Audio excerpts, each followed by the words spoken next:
it's truly about, do you feel empty? Yes. And if you do, you don't have to do that anymore. There is a way out. And I think that's really what's most important, is just understanding that the feeling that I have is enough, or the feeling that you have is enough. I'm terrible about speaking outside of first person.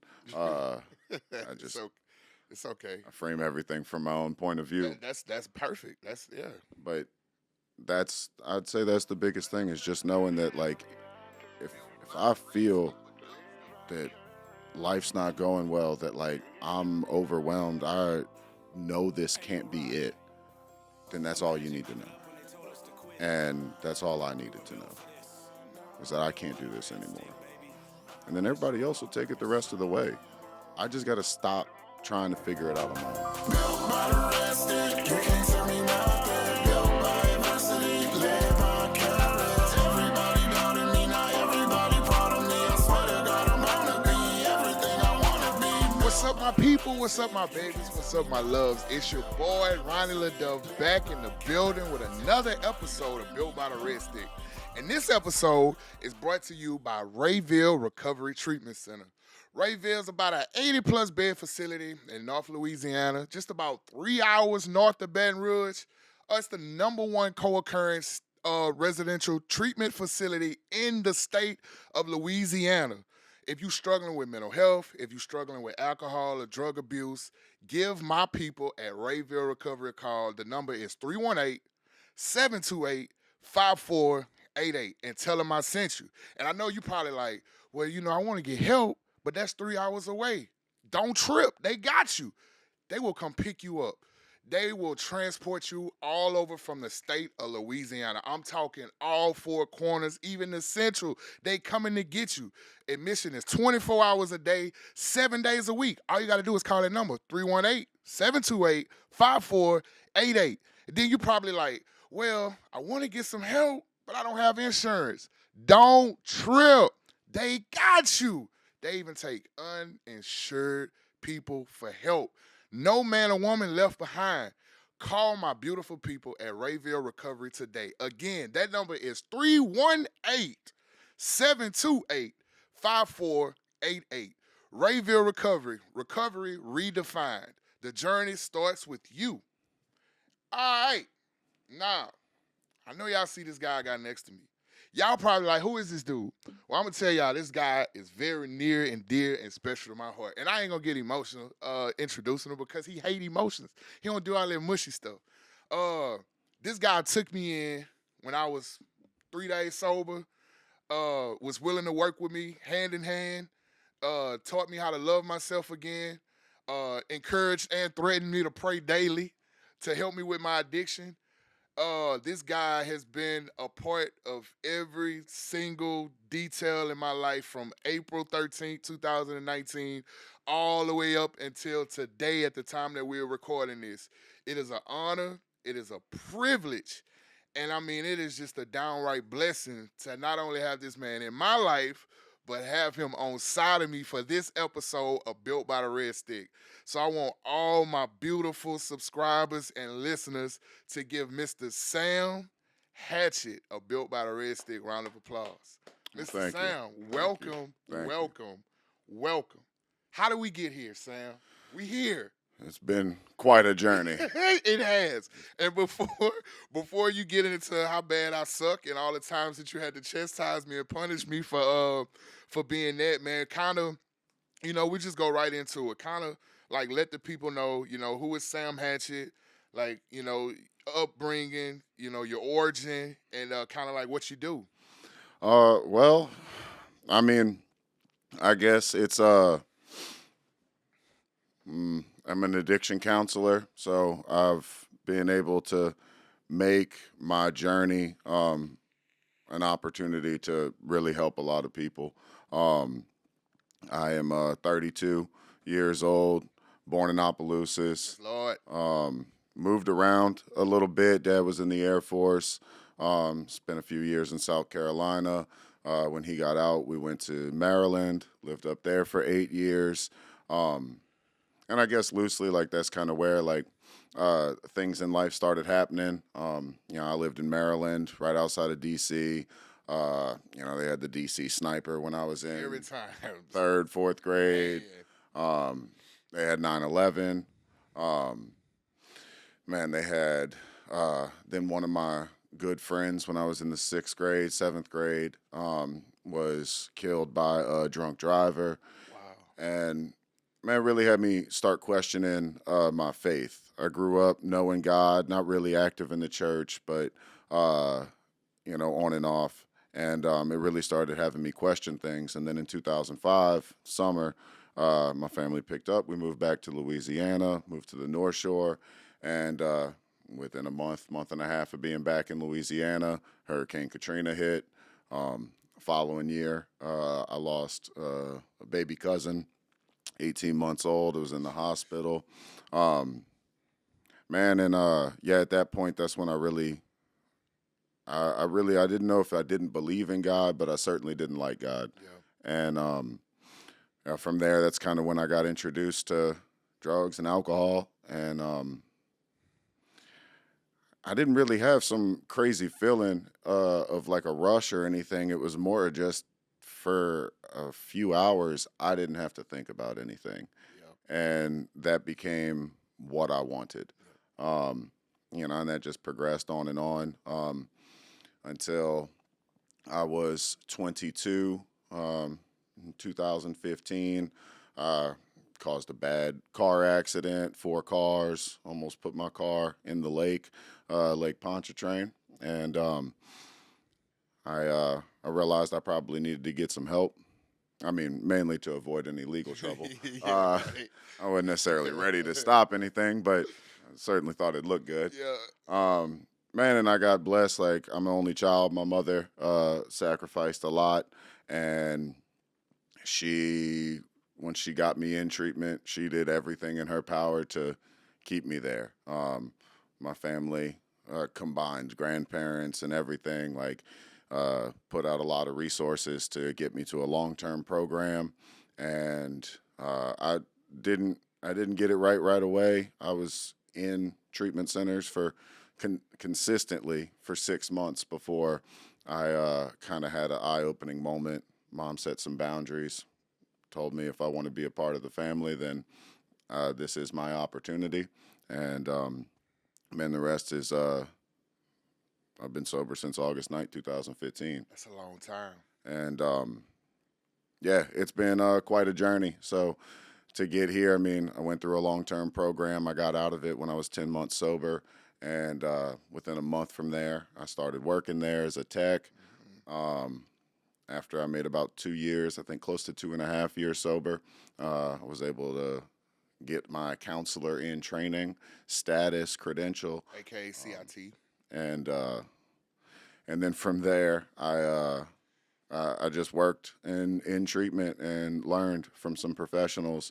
And when I was around 5.5 years sober, somewhere around there, I was able to take a test and get my registered addiction counselor credentialer, RAC. RAC. There you go. And for the last 4 years, I've been working at the Recovery Center of Baton Rouge. Which is a great facility, by the way. The treatment they do there is awesome.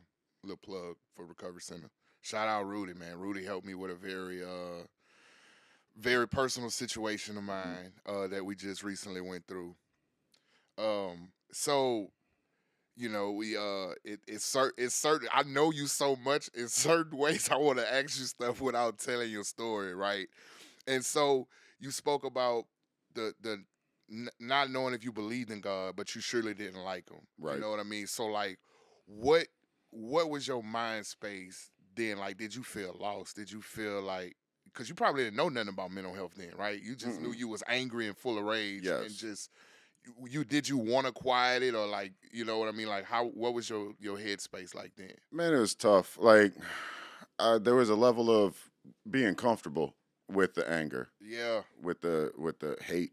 It was a great shell, a great armor. I didn't have to let anybody in. Most people were unwilling to really talk to me about anything with depth. because I was just so angry, so volatile. Yeah. I was ready to snap at any point. Must be that redhead thing too, though. Maybe, Yeah. I guess it's just in the beard though. So, but but man, I definitely was lost. I think that period in August, like I knew the way I was living was not sustainable. Yeah. Like more so, not just the drugs and alcohol, but just the behavior. Mm-hmm. Like I knew I was hurting people, and there was a part of me deep down that cared about that, and I didn't want that to continue. Got you. And so, people seeing you now, they would have never thought you went through everything that you went through as far as the substance, abuse and all the other stuff. Well, I think the tattoos kind of. Hey man, that don't mean nothing. They're socially acceptable now. I'm just saying, you probably got an idea, They probably like, hey, this guy lives on the edge a little bit, right? but nobody thought, Not to the degree. not to the degree of that picture that I seen of you in the booth. I think it was at a pizza Oh, place or something. man. Matter of fact, we have that picture now. No, I'm joking. Not a good time. So you went through what's trauma to you, right? Right. Because what's trauma to you may not be trauma to somebody else. You went through your traumas. You felt the feelings that you just felt. You knew you had to do something about it. What was the turning point for you? Like, what happened that made you be like, hey, you know what? Like, other than the nudge from the judge or my parents saying if I want to be a part of the family, what happened in Sam to where Sam started believing it and was like, okay, let me try this? So I would say there were two parts. There was the day, August 9th, 2015, where I got caught, failed a drug test in the treatment center, on the brink of getting kicked out, had this, emotional conversation with my parents and the opportunity to stay at the program. And that kicked it on for me, but I wasn't fully convinced. And then when I was around 4 months sober, I had like a fit of just kind of self will. Like I really wanted to do wrong. I wanted to break some rules. Yeah. And, I did, and I got away with it. But the work, I guess, had given me the opportunity to have a conscience again. And I thought about it, and I felt bad. I felt bad that I got away with it, which honestly was weird. You had a conscience? At that point, a little one. It wasn't a lot. It was enough. And man, I had some good people in my corner, and so I was able to get the encouragement to share, what I had been up to. And when I got honest and owned that stuff, not really the sense of relief that came from it. It was more the conversation again that I had with my mother, where I knew I let her down. Yeah. And she was as mad at me as if I had gotten high. And that made me realize I don't want to do that to the people I love anymore. Yeah. And so that I'd say was my really significant turning point that had me really lock in and really make an effort to find God, find something that I could connect to, and really start making an effort to change how I live. That's powerful, man, because, to the normal people, they probably don't understand the different feelings and emotions that we like. When something hit me, like it hit me hard, and you know that better than anybody. I'm very sensitive, and so something just as small as like letting your mom down or letting your family down, like that is just a small light that somebody like us need to like hit this thing head on. And so now we got powerful, almighty, powerful Sam, and I know you're gonna hate me saying that, but that's just what it is, right? No. What is your reasoning for going as hard as you do for other people? Because I have watched you help countless and countless of people. Like I think at one point you had like 13 sponsees or something crazy like that. Crazy, right? So the thought that you did that kind of just hit you hard. I don't like the word. Ah. Uh, but in general, I mean, yeah, I've been involved in being active and helping some people, a Yeah. lot of mentorship, those types of things. But I don't know. I mean, I know for me, I wasn't going to be able to do it on my own. Right. I I had learned that, I had seen that a lot of people came in my corner and carried me early in my time sober. Hmm. Um, and I was always taught do the same thing that was done for you. And so I guess being an addict, I don't know where to draw the line sometimes. Yeah. So I may go in excess. Definitely did that. Um, but I know the feeling that I had when I worked with other people, when I tried to help somebody else out, uh, made the things that I was going through a lot smaller. Mm. And when I was doing that, I certainly didn't have a feeling of wanting to go get loaded over my own stuff. And I don't know that unity, that bond, that fellowship, that connection. Yes. It it gave me a purpose. It allowed me to build confidence in myself, and it allowed me a chance to ultimately find balance in life and remove from that way of living.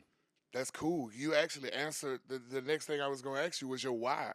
You do, and I think you just gave us your why. And so, what what would be your advice to somebody? I'm gonna give you, a situation. What would be your advice to somebody like right now that's listening, that's watching, right? They struggling, they going back and forth. They don't really know like what to do. They have the fear of being without the substance, like I was guilty of doing. Hmm. And so the fear of the unknown is plaguing them. Like, Right. what, as a RAC, what would be your advice to that person, man or woman that's listening or watching right now? I mean, it's really, I don't think it's anything heavy. It's not about comparing what my life looks like to anybody else.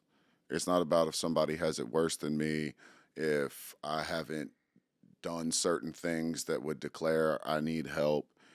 It's truly about, do you feel empty? Yes. And if you do, you don't have to do that anymore. There is a way out. And I think that's really what's most important, is just understanding that the feeling that I have is enough, or the feeling that you have is enough. I'm terrible about speaking outside of first person. I just So it's okay. I frame everything from my own point of view. That's perfect. That's yeah. But I'd say that's the biggest thing, is just knowing that, like, if I feel that life's not going well, that like I'm overwhelmed, I know this can't be it, then that's all you need to know. And that's all I needed to know, was that I can't do this anymore. And then everybody else will take it the rest of the way. I just got to stop trying to figure it out on my own. Right. You gotta trust, which I struggle with for the long. I You still. still do. I was just. I was gonna say it. I was gonna tell on myself, man. That's I was okay. gonna tell on I myself, got you. dude. I got you. So let's. I want to talk about your profession for a second. You know what I mean? So we got the foundation of who Sam is. How Sam started, and his early childhood leading up to his early adulthood. And the life you live today is beautiful, man. I got a front row seat. Like, I'm in awe seeing it, even from where you was, where I met you, to now. And I'll let you elaborate on that, as much as you want to, in a little bit. But I want to touch on the professional life, because I can remember when you was at this said facility before you got to the recovery center, and you felt like inadequate. I ain't gonna say inadequate, but is unqualified a word? Yeah. Okay, so I can remember you having those fears and having those, and God say, you know what? Like, not only are you qualified, but like, you gonna do this. So kind of take us into your professional life, like your responsibilities, and like what you responsible for, as far as the treatment side of things, and as much as you can say. Yeah. I mean, well, today, um, I mean, it looks like I run 5 outpatient groups a week, so once a week, groups for long-term recovery, um, and then I run 2 of our intensive outpatient groups a week. Okay. And then, depending on how many patients we have at the time, uh, I have anywhere between 6 to 12 individual sessions a week. And then outside of that, doing insurance reviews to maintain coverage for the people in IOP. Um, Occasionally, I'll work on the treatment plans or discharge planning. Um, and any family contacts that need to be made, any family members that just want some added support, being able to reach out to them. But that's probably, I guess, a very simplified version of or the basics of what I do in a given week. Yeah. um, That's why you never have time for me no more. You always busy. you don't call. Well, I don't call because I know you're busy. That's not true. I call. I just be No, like, you don't call, well, and you assume it's because I'm too busy. yeah. I don't want to interrupt the session, dude. They may have somebody that's not as far as I am yet. These are all jokes, though. I just wanted to see that. I can look. assure you they're probably further along than you. Let's go. Terrible. So, the life you living today, right now, we talking personally. Did you imagine this, or is this something that you just kept your head down, you put the work in, and it's just those blessings? No, That no, I certainly did not imagine being in this spot. yeah, I mean, the reality is, like, I was a tech at the program that I went through. That's where it all started. And I had been there for 4 months, 5 months, and I was actually calling the boss to put in my 2 weeks notice. I was like, all right, like, this was cool, nice opportunity, thanks. Like, I need to go figure out what I'm gonna do. I'm 23 years old. Like, I need to figure out what my life looks like, and so I was gonna go learn a trade. Um, and the owner was like, "Have you considered being a counselor?" Like, certainly not. I got a high school diploma. I got 3 credit hours at a community college, and then a bunch of W's for 1 semester at a university. Like, there's no way. That sounds ridiculous. And he said, "I think you have an ability to talk to some people, and I think it might be something that could pan out for you." And I mean, I just said, "All right, I'll give it a shot," because those people in those places had been directing me to that point, right, and things had worked out far better than when I made the decisions. right. So what do I have to lose? And here I am. And you got the chance to meet me. Yes, that was the highlight. the most significant aspect of the last 9.5 years. Well, I wasn't gonna, but you said it. I didn't. Yeah, I didn't mean it. I was just gonna say, like, 2019, I was probably the greatest thing that happened to you. False. Because I kept you on your toes. I would disagree, but I kept you on your toes. whatever you need to tell And, yourself. and so that's actually a great segue to what I wanted. So, like, man, like when I say everything that I have been through from April of 19 all the way up until now of today, May of 2025, Sam has been, if not the first call, within the top 3. And so I know I'm not the only one that did that, right? And so where do you find the spiritual in shapeness, or whatever you want to call it, and just the balance to not only deal with your stuff, work stuff, but still have the clear, sound mind to be able to help navigate somebody through their stuff? I mean, it's a lot of God, and it's a lot of support system. Um, taking time in the mornings, in the evenings, to just pray, meditate, like, just be. Allowing myself. Sometimes it's only 5 minutes. Sometimes it's 15, 20. Um, but just being able to take a moment and talk to God. And then from there, I was always taught like you have the belief or you give it to God, but then I got to put in the footwork. And so if I really want to let something go, if I really want to be okay, then I need to talk about it. Yeah. Therapy was super helpful. Um, and then also just having that support system. And again, I didn't know balance for a while.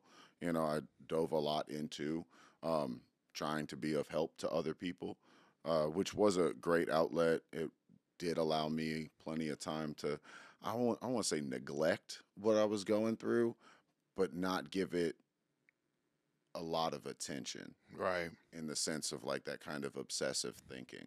Um, and so it did kind of quell some of that anxiety. And man, from there, like as I started to realize, like, all right, maybe this is too much on one end. It was just kind of finding the balance with everything, and yeah, it really is. It's just uh, know a couple things that I like to do. Some general hobbies. For the most part, it's sit inside and watch sports. Uh, Love it. don't like outside, Yeah. so that's just Especially not. at the beach. Yeah, Who not goes none to the of it. beach to go in the water? So stupid. That's ridiculous. That's No. crazy. Mm-mm. You find a nice condo and you sit inside, And you play games and watch football That's right. all day. And That's it. and you can admire the views. Yeah, yes. That's because life is about views. That's right.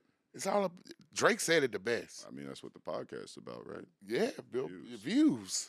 Right. Hey man, you know what? We built by the views. That's right. Facts. Uh, Literally. Yeah.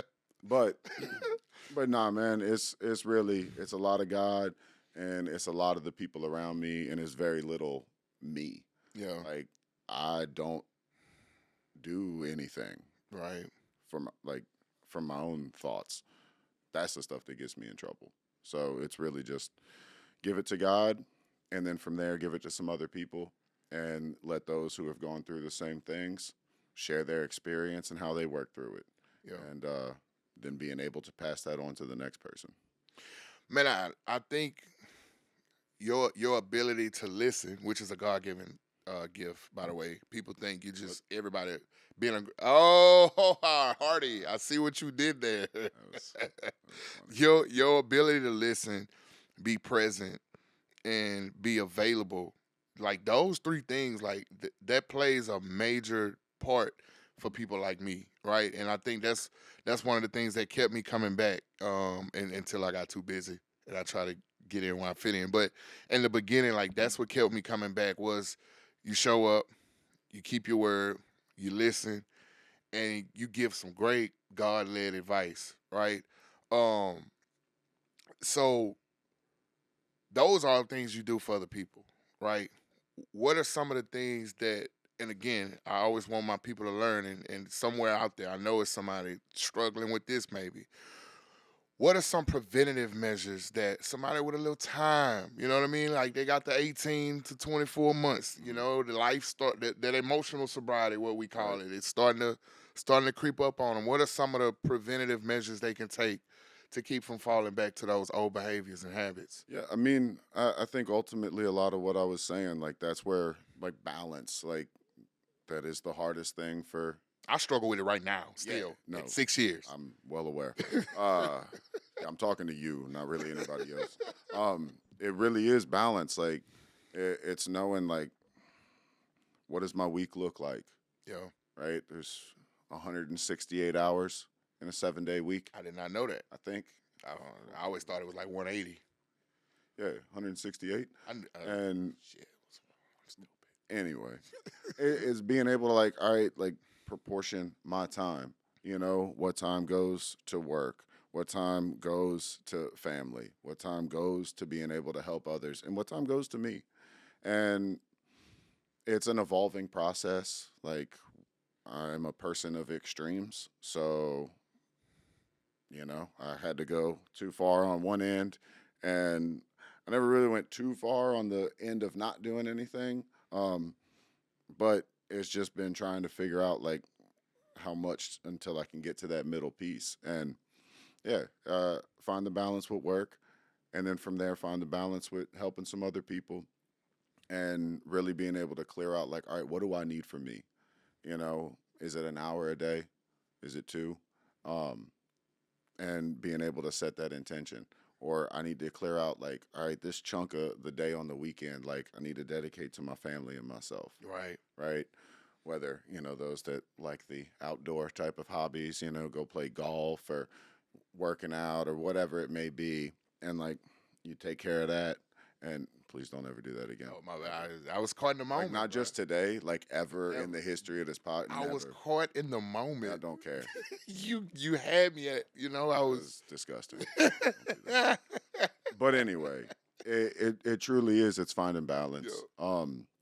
And like I said, I've gone overboard on work. I've gone overboard in being of help to others, and I realized like how much that took away from me. Mm-hmm. How they're just burnt out. How fatigued I felt, and so it's kind of been able to find that balance. It's just understanding, like building self awareness, knowing like what my thoughts are.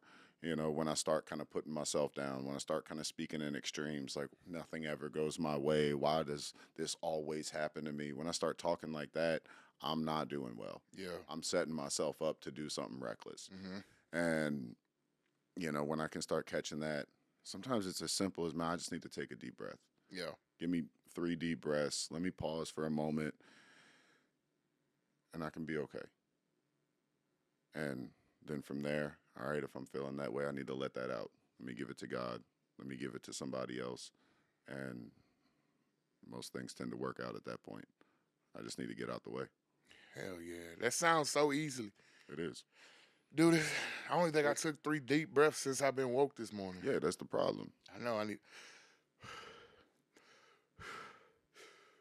Those were still pretty fast. That was, I got lightheaded just now. I almost passed out, man. All of the lights. Forget to breathe. So, other than drill music Mm-hmm. and sports, Yep.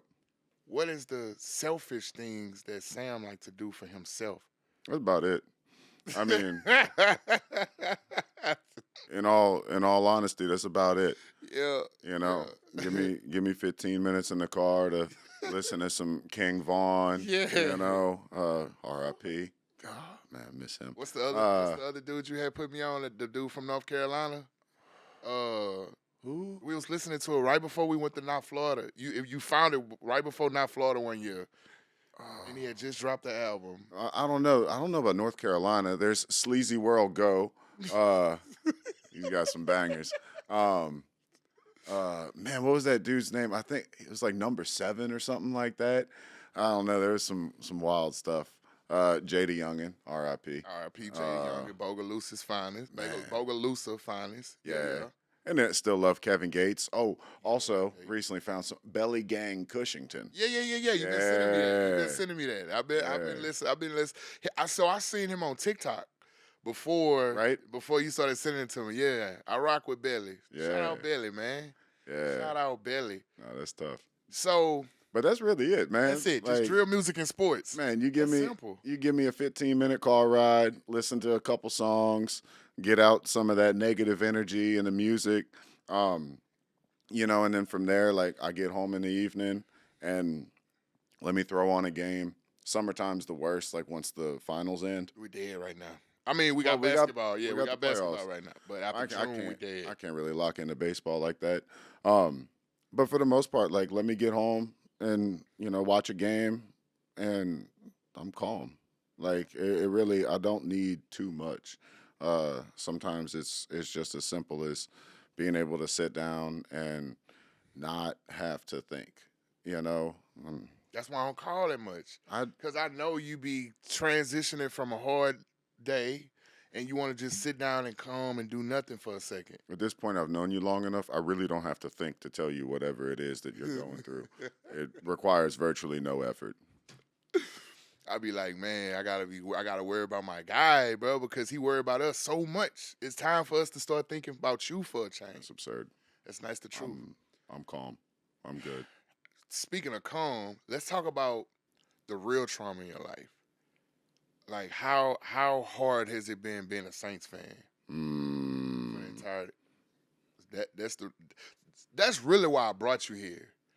You know what I mean? Like the platform is built by the Red Stick, Right, and right. so like we here to help.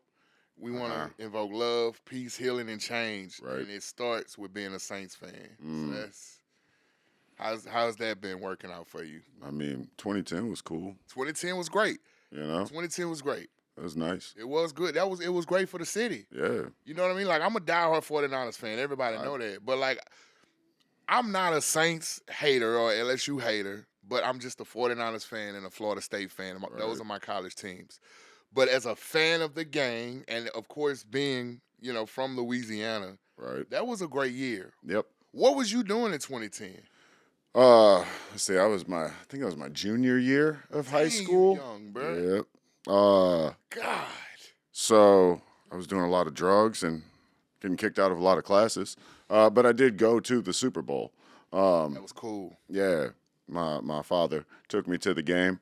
So I was in Miami, so I got to see that happen.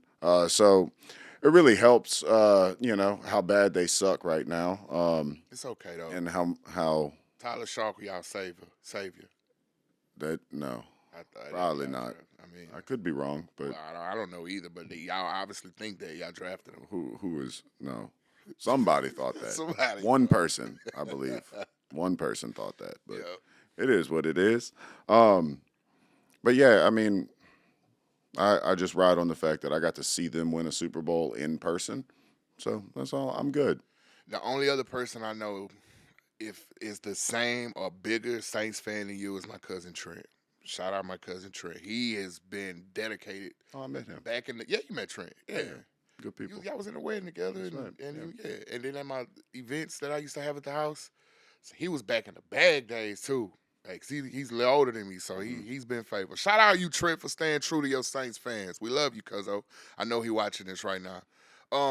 So and this for me too. A lot of these questions I'm asking you is for me learning and gathering information and stuff like that, and things that I've experienced.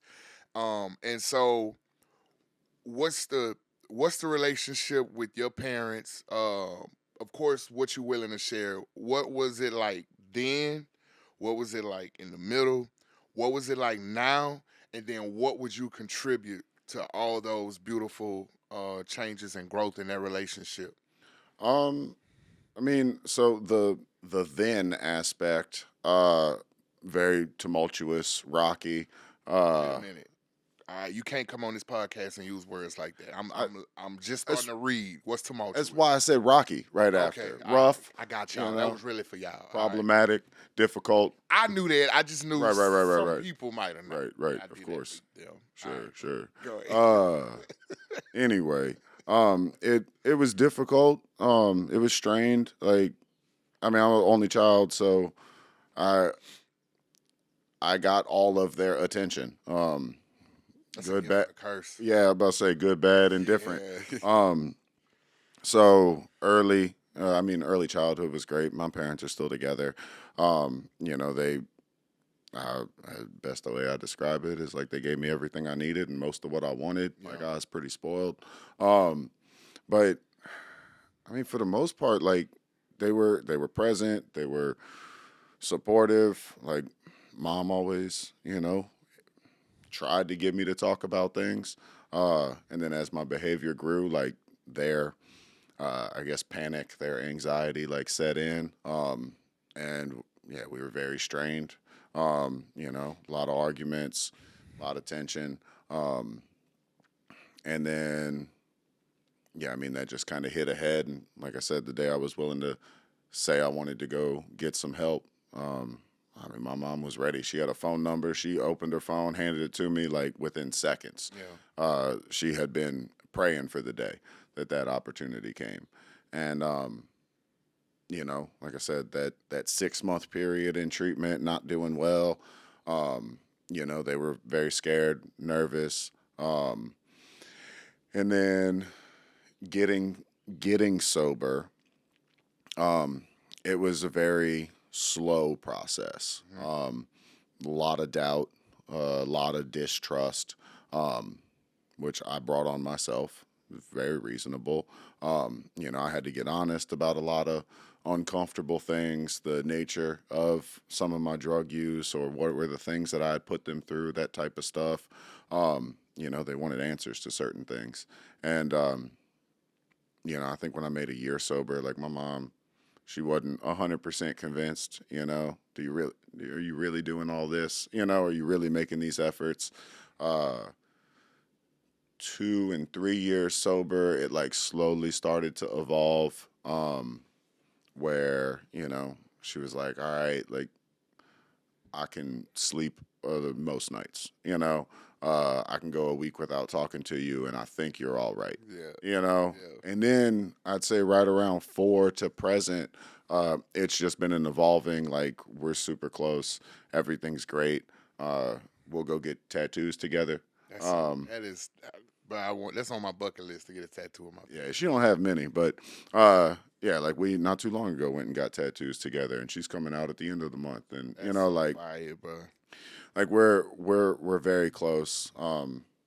She knows what I do for a living, and like she's at times willing to say like she's having some anxiety. She's asked me for some coping skills. That's how you know you made it. When your parents asking you for advice. They're able to be a lot more open with me and let me know what's going on. We're very close, and I think early on, like there was a lot of like secrecy and sweep stuff under the rug. If we got through it, we're okay, that type of thing. And we learned the hard way, like that's not the way to go about stuff. So yeah, we're very open. We're able to talk, and they stay about 2 hours away, so we see each other periodically, but we talk regularly, and yeah, I've got not just all their love back, but all of their for me back. Yeah. Because that used to be the thing my mom used to tell me regularly. I love you, but I don't like you. That's different now. So yeah, we're in a good spot. That's good. And so I know the answer to this. I don't even know why I'm asking. How much of that change in that relationship you contribute to God? I just want the people to hear it. Oh, 100%. Yeah. I mean, again, it's nothing I do. Like my instincts, problematic. Right. That's what's going to step on the toes of somebody. That's what's going to get somebody hurt, like emotionally. It's all God. If I don't pause and think of God, then I don't help people. So I contribute 100% of the success. Like, yeah, I took the steps necessary. Like, I am the one that called somebody. I am the one that responded appropriately or whatever. But without God, I don't do those things. Yeah. So, 100%. So y'all don't know this. I know this. Sam is a specialist at healthy relationships, right? And so once you give the people 5 Sam tips on how to have a healthy relationship. Now it's cool because your relationship advice, you can carry that to wife, girlfriend, parents, coworker. Like it's rated E for everybody, right? So what's 5 Sam tips that you can give the people? I would by no means classify myself as a specialist. Somebody classified you as that, so it's got to be true. And nobody I know. No way. Well, I heard it, I don't so believe it. I'm just regurgitating what I heard. Probably heard it in your own thoughts, which are probably multiple different voices. I'm worried. Quite a few, according to the doctor. Yeah, I'm worried about you. Ah. But I mean, I really don't. I really wouldn't classify myself as a specialist in any degree. I think I've learned a lot from my own mistakes, and so I know a lot of things that I had done that weren't successful. That's what And make you specialize in it because you lived it. well, I would say I'm a specialist in messing things up, So You're a specialist at fixing it. regardless, I would say, the main thing is, like I was saying earlier, like pause, like take a deep breath. Like very rarely is something so urgent that I have to respond to right away. Right. Like, Right. so I would definitely say pause. I would say take a breath. put myself in the other person's shoes. You know, how would they feel, you know, if I did what they did to them, you know? And so, like, trying to get them to see the opposite side. Also, you know, with the age-old expression, you get more with honey than you do with vinegar. Like, Never heard that one time in my life. that's false. There's no way. I've never heard that. Must be a DC, Baltimore, Maryland thing. Nah, it ain't no way. What they say, you get more out of honey packs than you do ginger? What? What did you say? You get more with honey than you do with vinegar. I've never heard that. That's got to be an expression. I'm quite In positive. in a different culture. Whatever. I mean, So, I never heard that. all right. You get more with honey than you do vinegar. Yeah. I'm gonna start saying that. What does that even mean? Be nice, Oh, right? Right. Vinegar's like tart, bitter, yeah. right? All right. And honey's sweet, you know? So it's almost like that scripture in the Bible where it say, harsh words stir up anger, soft word turns away wrath. Yeah. Kind of like that. Exactly. Got you. I just never heard it put like There that. you go. The more you know. Same. See, I told y'all that's only a specialist will know stuff like That's that. not true. That is so true. Just a regular person that has, A regular person with a specialty. no, false. There Jack of all trades. you go. Master of none. Ain't no specialties. That's a movie. No. That is also an expression. Jack of all trades, master of none. Correct. That's like a karate or something. Nope. I think that's just a regular expression. Oh, man. It's pretty old. We forgot about UFC. Drill music, UFC, and sports. well, What's UFC? UFC falls under okay, sports. Okay. That's true. That's Yeah. true. I don't know. See, them thoughts. That is helpful in the summertime because that's every Saturday. That is every Saturday. And we got to get back to that, bro. My schedule has been too busy. Your schedule has been busy too. We gotta start back meeting up at least one Saturday a month. Like, bro, y'all, when I tell y'all, I used to be at Sam house, Eva, and Lil Jon too. Shout out Lil Jon. I can't leave on my dude, bro. Lil Jon coming on. Did he tell you? No. This breaking news, bro. Right here on the pod. Lil Jon's coming on the pod, bro. I cannot wait to have Lil Jon That's next wild. to me as well. When I tell y'all, we used to spend every Saturday together just watching UFC, watching, college football. Then sometimes I'll pop up on a Sunday and, we'll watch some NFL. And so, bro, I really just wanted to have you on the pod, bro, to give you your flowers. I decided to stop being selfish and share you with the world. Because people want to know, like, oh, bro, how is Ronnie so cool? Like, we know God has something to do with it, but how is he just so, like, smooth with and good at everything he do? Well, they said that. I didn't. I'm just repeating. Nobody should ever tell you any of those things. That is absurd. They just, they wanted the sauce. They wanted the formula, and I hand-delivered y'all the formula. Like I said, man, at the beginning, in the middle, and I'm going to say it as we wrapping up now, which is my least favorite part of the podcast. Like, man, I appreciate you. I don't say it enough. I think we've had conversations with each other where we both know where we stand in each other's lives. Mhm. Hell, you was in my wedding. You know what I mean? So, like, that speaks volumes. And again, other than my, God and my parents and my family, that pray for me, like, I really don't think I would be here without you. Because you've helped me through situations that I'm not going to talk about, on air. And so, like, I'm forever grateful for you, bro, for that. And I had to come share you with the world, bro. I guess now they can put a face, with all this goodness that's behind me.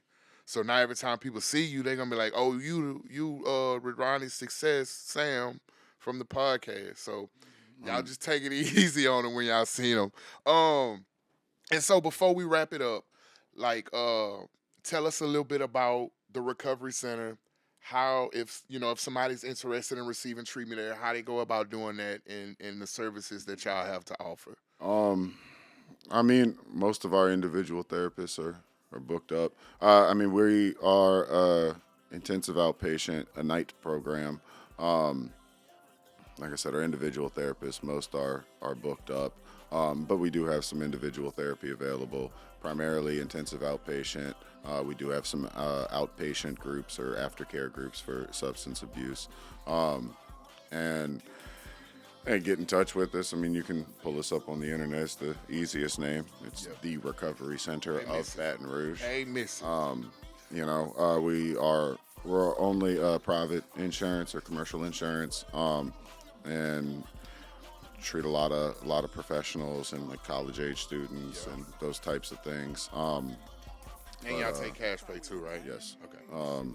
But I don't know. I mean, it's got like a very comfortable, like homey type of feel. It's a smaller group, and I mean, not to say that other programs don't care about their patients or anything like that, but I've been working there for 4 years, and this is a place that cares about the people we work with, and really makes an effort to personalize the program as far as the treatment and what you work on, and we just do everything we can to try and be helpful and at least give you a good representation of like what life can look like for you. Awesome. Love it. The Recovery Center, ladies and gentlemen. Check it out at therecoverycenter.com. RecoveryCenterBR. RecoveryCenterBR.com. Y'all know this is my least favorite time of the pod. I gotta leave y'all, but just until another week. As always, like we are committed to bringing y'all fresh content weekly. We are committed to being a vessel, and we are committed to just helping people and doing our part.